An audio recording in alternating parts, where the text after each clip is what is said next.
Welcome to another episode of Unleashing the Future of Work, Guy Live B2B Jam Session. If you're wondering, why can't I see Tim's face? It's actually because I am in a very dark lit area. So today I am just going to be on audio, and my lovely guest is going to actually be on video. But don't worry, the next time we go live, which is probably next Monday, you'll definitely be able to see my lovely face and we can laugh together.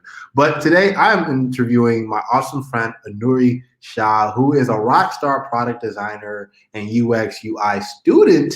And formerly, she was a biology major, but now she's actually pursuing a career in UX and product design. And one of the things I really, really love about Anuri is that she's always learning and she's always sharing what she's learning with the community. So with that said, it's not working. I don't think it's working. I think it's froze. Oh my goodness. Is it freezing? Yeah, it's freezing, bro. Oh. It's freezing. Oh, okay. It's working again.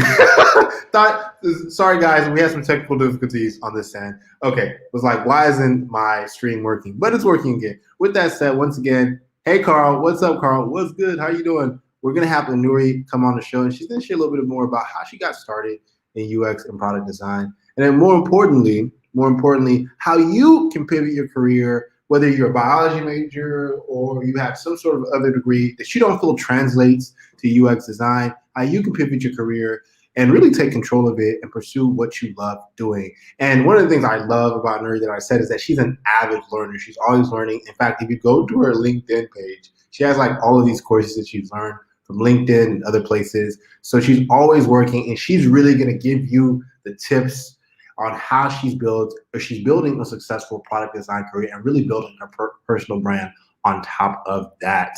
Anuri, welcome to the show. Hi, how are you, Tim? We're doing well. We're so happy to have you on the show today.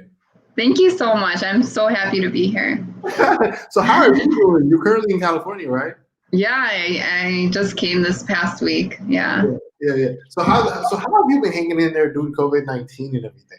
It's actually been great. As a student, especially, I would definitely take advantage, and I was definitely able to take advantage just being home and actually being able to focus on my own career and building myself up through whatever skills I could learn and whatever I can learn and whatever skills I could be better at to practice. This is like the perfect time to work on yourself. Yeah, it's interesting. I've been doing the same. In fact, over this time that COVID-19 has been going on, I've been taking the opportunity to learn skills around product design, improve my speaking skills, things of that nature. For you, what have you been learning? Because you're always learning. That's like one of your big things on LinkedIn around your personal brand. What have you been really taking the time to learn, throughout COVID-19? Yeah, definitely. So a lot of the skills I currently am working on, there are a lot of like communication, right, is one of the very most important things in the corporate office. When you're working corporate, communication, empathy. As a designer, I'm definitely working on those skills, but more than that, more importantly, I'm working on skills and learning more of the topics of future of design. I'm really interested in like AR, VR, AI. I'm still new to it, but I'm just trying to read as much as I can, learn as much as I can. We have also evolutionary design, anticipatory design for the users. So I'm really trying to just learn and read as much as I can about that, because that's definitely where I feel that the design sector is headed. So we'd love to get your thoughts on, how did you get started in product design? Because you were formerly a biology major, but then you eventually made the leap into product design. You're actively kind of growing your career in that area. At what moment did you realize that wanted to shift from biology to product design? Can you share a little bit more about that with us? Yeah, definitely. So I feel like that answer deserves some background. So I'll just share a little bit about that. So I came from I'm an Indian, right? So a lot of that culture really taught me who I was, you know, and a lot like why I say culture is a factor is because, you know, when I was growing up, they didn't have like robotics and AR, VR, or all of these things that they have now. It was very different, you know, even a few years ago. So when I grew up, I was like, you know, like you have engineer, you can be a business woman, or you can be a doctor. So I personally, like now looking back, like throughout my, you know, growing up, I really thought I really wanted to become a doctor. And I, like, that's all my head was at is like, okay, I have to become a doctor. I have to take MCATs. I have to take DETs, whatever type of doctor I want to be. And that was my end goal. Through college, I struggled so much because I was a biology major. And I think maybe midway, like I learned that maybe this was not for me, but I didn't want to give up. And I still pushed through all through college. And then even after, you know, I tried applying for masters, like, you know, any like even non-traditional ways to getting into, you know, med school or dental school. But through that process, I really learned who I was. Like I learned that I was not really book smart, but I was more creative. And that's where I could put that, like the creativity is where my strengths were. And a lot of that, like my parents supported me throughout that whole journey. Like I remember it was a frustrating period for my family and I, because I was always stressed, you know, taking like studying for GREs, MCATs, and like even just in general, like my organic chemistry, like chemistry courses, if you are a biology major, they are just and those textbooks are really expensive too. And there's just so much memorization, and I don't know if I'm like now, you know, now if I'm thinking ahead, like, oh, if I was a doctor, like another 10 years of that. I'm so proud that like my parents are like, no, Anuri, you have to, like, you know, they guided me in the very correct manner that, you know, this is not the right thing for you, you know.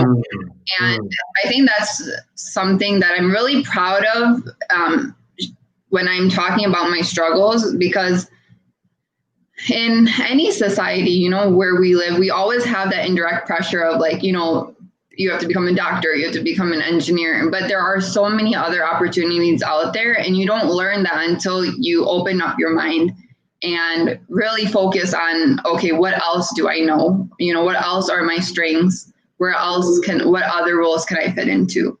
Yeah, you know, it's so powerful that you're saying that, because even for me, you know, definitely come from a similar type of family, right, where it's often encouraged for you to be a doctor and engineer, but, you know, was always passionate about tech growing up and kind of being a designer and tinkerer, and eventually pursued a career in that. But you often have to kind of shift away from this traditional mental model of what everyone expects from your career and kind of do something that you love. I want to show love to the people who are tuning in right now. Hey, Christian, who is tuning in from Chile. Wow, we got people in Chile. That's amazing. Hey, Carl Dunbar, who's tuning in from Ashford University, and he's a social worker, I believe. What's up, Carl? It's great to have you on the show. Gloria, who's tuning in from Texas. Hey, Gloria. By the way, no, Gloria, I'm actually from Houston, Texas. So much love to Texas. That is the home state. With that said, Anuri, would love for you to share a little bit about, you know, what are 2 to 3 tips that you have for anyone looking to pivot in their career, because you were successful in doing this, and you're currently getting certifications. You're currently going to school at Springboard, correct? Yeah, definitely. Yeah. So how do people make that pivot, especially during times like this? Yeah. So when I decided to make my pivot, I definitely looked at all the transferable skills that I could provide in my new role. So as a biology major, you know, a lot of my transferable skills were like attention to detail. You know, in healthcare, I had a few healthcare jobs, so I had to gain empathy for the patient, you know, and communication, like I said, research skills, analytical skills, and a lot of, if you know, with some thinking, with some research, there's so many transferable skills in any that can transfer, right, to any other role. And I think that was really important for me to learn, like right off the bat is, these are the transferables, these are the skills I have, what skills can I use that I had in my next role. So that really helped me guide, along with my I'm creative. I also dance on the side. So, when I choreograph, I also see my creativity there, which all of that put together will help me in my design career. It's interesting because one of the things that I often try to encourage people to do is be able to really dissect what are your key skills. And even though you're a biology major, you did something that's really, really powerful. You dissected what are your key skills from that, field of study and say, how do you bring it to design? Let me ask you, for you, when you think about the future of design, where do you think it's going? Are we going to be looking more at participatory, anticipatory, or human-based design experiences? What excites you? Because there starts to become maybe this overlap between, a lot of the things that you've learned in biology and kind of where the design world is going. So what are your thoughts on the future of design? Yeah, like I quickly dipped my toes into earlier, I definitely think, like I said, anticipatory design, AR, VR, a lot of that is the future. And the way that design is going, or not only in design, but a lot of the sectors, they have to adapt to all these new concepts because that's where it's coming, and we have to somehow adapt and learn of how can we use our own role and, work, how can we, with our own role, fit into all these new concepts, right? Like AR, VR, like I said, AI and ML as well. I think those are like the main concepts I feel like design is getting at, but feel free, like I'm sure I'm still learning, but you're a lot more, like feel free to jump in. No, something. It's interesting because anticipatory and proactive designs are going to start becoming more prominent, especially with the increase in voice-based user interfaces. Yeah. And then more importantly, the fact that so much data is being captured by so many different apps and AI-based systems now that you can start kind of going into this area where you as a user experience designer or just as a business, you can start thinking about how do you lessen the friction for customers, no matter what point their customer journey is, by being proactively able to design an experience or, kind of bring a little bit of intelligence to the table. When somebody needs something or wants something or within a process, like how do you kind of take away those steps? Because I think in design, and we're both trained designers to a degree, there's always all of these interactions that you have to create so that the user can accomplish a goal. But we're moving towards a future where there will be AI-driven designs, whether it be from a user interface or user experience, and you have to kind of take away some of those tedious interactions, and maybe you can just offer what they want based on past behavior or kind of scenarios. Yeah, I completely agree. And I recently was reading an article about Tesla and how their UI is, on all these Tesla cars, the UI for Tesla is way ahead, in the future. And I'm still like learning, like it's the littlest things that matter, if I'm driving, where is my thumb going to go, on the screen? So it's really interesting. I think it's really interesting to learn. And that's when what you are doing is what you love, because you're constantly curious, you're constantly learning, and it's constantly interesting. It's not boring you. And I'm just so happy to be in this field. Yeah. Love that so much. Love that so much. So let me ask you, Anuri, if someone wants to start a career in user experience design today, what do you recommend they do to get started?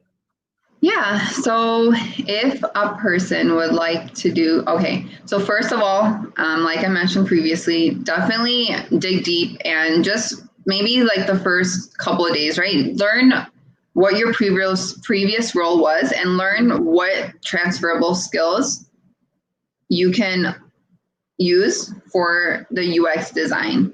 You want to UX, UI, product design, all these design titles, they're really subjective and they're really interchangeable. So you want to have a proper understanding of that first before, moving on to anything at all. There's so many Slack. There's so much there's so many resources on Google. Like it's so overwhelming because you don't know what to look at. But there's so many resources, and I can add some later in the comments if you guys would like. But that's where I would start is, finding those transferable skills and then learning first, what is UX? What's the difference between UX, UI, product design? And even for me, I have an idea, but it's really interchangeable, like I said. So if I'm applying to Facebook or, Google or Apple, it's different every single place. And like right now, I have an internship at a startup, and I have so many different hats, and I like it because I'm constantly learning, and it's keeping me on my toes, But that's where I would start, and then of course you have boot camps, you have other resources, right? You have Coursera, you have edX. I think Stanford or MIT also created like a new course, and UX and UI is something that personally, this may be debatable, but I don't feel like you need a master's for. And a lot of that, my decision of joining a boot camp versus doing masters is saving money, and UX UI is so easy to learn by yourself. It's really adaptable, and it's really easy for you to learn by yourself versus than just taking a master's, and that's a whole 2 years and so much money that you have to think about as well. Yeah, Nuri, I agree with you 100%. I actually got my psychology degree from Texas Tech University, as well as got a master's from University of Texas at Austin in information studies. So I have 2 degrees, but I will tell you most of what I know about UX and have learned over the course of my career has really been by doing and learning from peers and being a part of a lot of different communities and just doing the work. That's the best way to learn. So I 100% agree with you. I don't think you need a master's degree to learn UX by any means. In fact, it's better that you learn by doing, working on projects, working with teams, taking internships, and more importantly, not having to absorb costs, especially if you can't afford it. Afford a degree, not having to absorb costs that lead you into debt, right? And I think that we're actually seeing a shift where a lot of people are taking this route of taking the boot camp or just learning online because it's so much accessible that way. Yeah, exactly. And with Springboard, it's all online and it's so easy. Before COVID, I had plans to travel, and it's just like those little things that you want to do, like. But if you're in masters, it's mandatory for you to go to class. But having online boot camps, I think that's a very important skill to learn is, time management and how to learn by yourself as well than just going to classes. Of course, we're missing that social aspect, but it's really important to be constantly learning by yourself and not depending on, a teacher or, your classmates or anything like that as well. Yeah. So what is your powerful takeaway for our God community on how they can really take ownership of their career during times like this? And before you answer that, I want to show love to Linda, who is tuning in from Texas, previously Illinois. Oh, me from Illinois. Shout out to Illinois. Linda and Gloria, you all should hang out. You all are both from Texas. Definitely start forming a community, a guide group community in Texas. Let us know how it goes, or if you need our support. But yeah, Anuri, what is your one powerful takeaway for our amazing guide community today? Yeah, definitely. One big takeaway is use LinkedIn. I cannot express that enough. And Tim, you and John taught me that is getting out of your comfort zone and posting on LinkedIn. I've been talking to so many individuals or what do I post? Even now, I'm still learning that, but it's not only about posting, but it's every little comment, every little more than likes and loving and all of that on posts is more of commenting and sharing your opinions. And even that little thing can help such a long way. But of course, definitely posting on LinkedIn. I think that is you should definitely try. And I feel like with COVID, there's so many more users on LinkedIn, and this is like the best time to take advantage of the networking, meeting new people and posting on LinkedIn. And of course, there's definitely so many Slack groups as well. You know, there's meetup groups, there's Slack groups. You just have to put yourself out there and just getting out of your comfort zone, I think, will make you so successful. Tim, would you agree? I agree 100%. No, you're speaking like a true professional, and I think everyone now has to be proactive and building the network that they want to be a part of, because the reality is that your network will take you further than you can imagine, right? And often people say that this whole old day to dodge, your network is your net worth.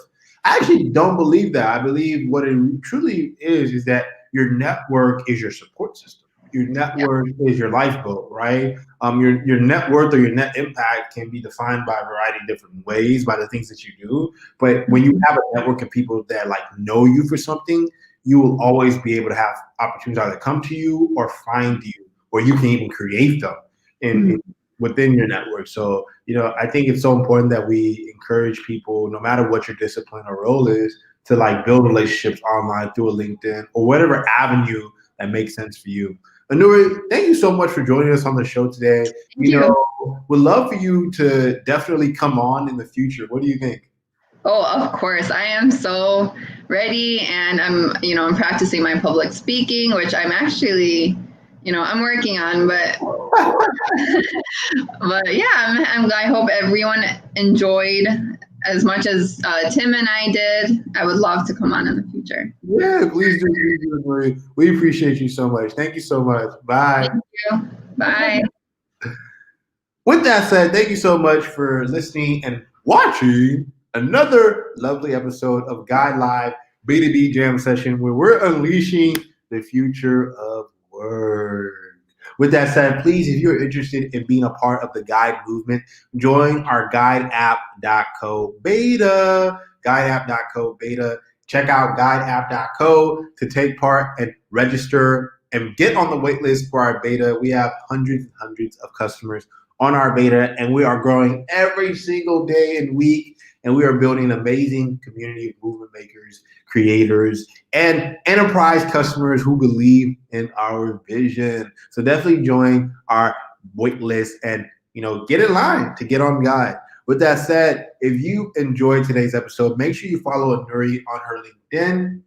She's super active. Have tagged her. If you learned anything from this episode, please tag us on LinkedIn or Twitter if you're on Twitter, but definitely on LinkedIn. Let us know what you learned. Let us know what your takeaways are. Let us know if you want Anuri back on the show. We'll definitely be having her back on the show. But more importantly, let us know if you learned something and if you actually got any takeaways from today's live episode.